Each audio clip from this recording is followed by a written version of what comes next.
और आज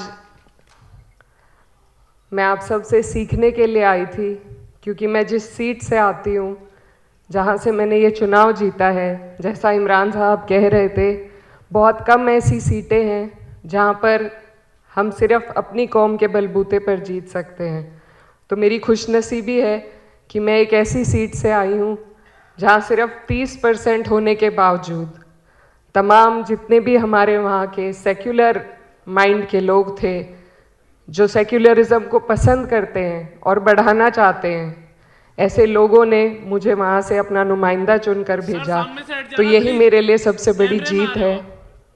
और मैं यही कहना चाहती हूँ कि आने वाले वक्त में मैं जिस उम्मीद के साथ आई थी, यही लेकर अपने दिल में आई थी कि मैं न सिर्फ किसी एक की, बल्कि जो हमारे मुल्क की खूबसूरती है और यहाँ पर जितने भी मज़हब, जितनी भी जातियाँ मौजूद हैं, खासकर मेरी कंस्टिट्यूएंसी की, तो मैं उन सब की आवाज़ ईमानदारी से उठा सकूं।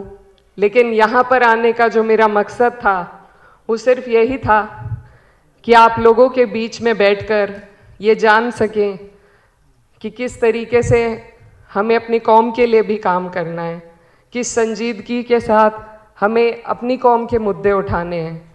क्योंकि सबसे अहम बात यह है इस पूरे मुल्क के मुसलमानों के लिए कि हम यहाँ मुसलमान बाय चॉइस हैं, बाय बर्थ नहीं है, बाय चॉइस ज़्यादा हैं।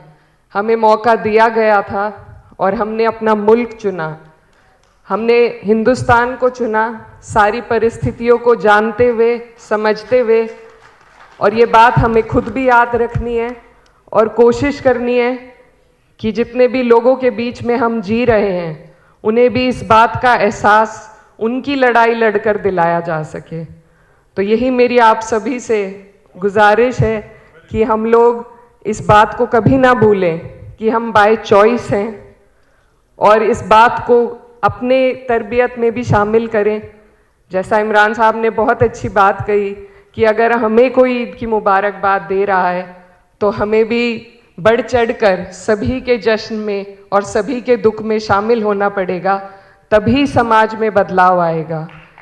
राजनीतिक बदलाव से ज़्यादा ज़रूरी है सामाजिक बदलाव लाना, और उसमें हमें एक दूसरे का हाथ पकड़कर आगे चलना पड़ेगा।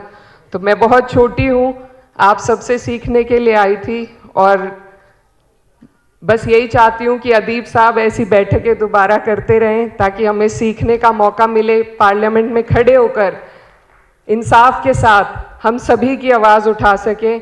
ऐसी तरबियत हम आपसे उम्मीद करते हैं। आप सभी का बहुत बहुत शुक्रिया। अस्सलाम वालेकुम। नेशनल दस्तक की आपसे गुजारिश है कि अगर इसको बचाना चाहते हैं तो नेशनल दस्तक को सब्सक्राइब करने के लिए रेड कलर के सब्सक्राइब बटन को दबाएं, फिर बेल आइकन की घंटी दबाएं। नेशनल दस्तक को बचाने के लिए बहुत ज़रूरी है कि हर खबर को शेयर करें, लाइक करें, कमेंट जरूर करें।